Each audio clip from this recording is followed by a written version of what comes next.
Nitakuja ibada ya asubuhi, niache evangelist na Pastor Frank wakihubiri hapa, nichukue ndege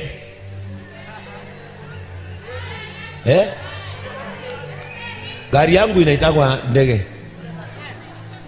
Wale hawana fare, Chris, lazima ufanye mpango,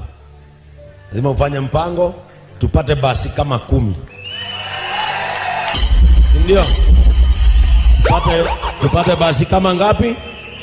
Haya, hizo basi 10 tutalipa 7 kwa sababu 3 ni za JCM nimezipeana.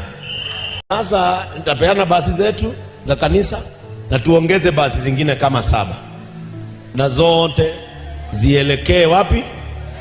Embu. Alafu nifike. Tufanye mambo na turudi. Niliwaambia si kwenda kwa Mama Gift kwa sababu hiyo ni ya hao. Sitaki kuonekana kama nataka kudandia baiskeli yenye inaenda kama kanisa ingine hapo ilidandia.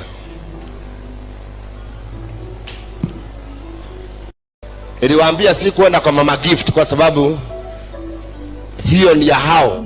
Sitaki kuonekana kama nataka kudandia baiskeli yenye inaenda kama kanisa ingine hapo ilidandia.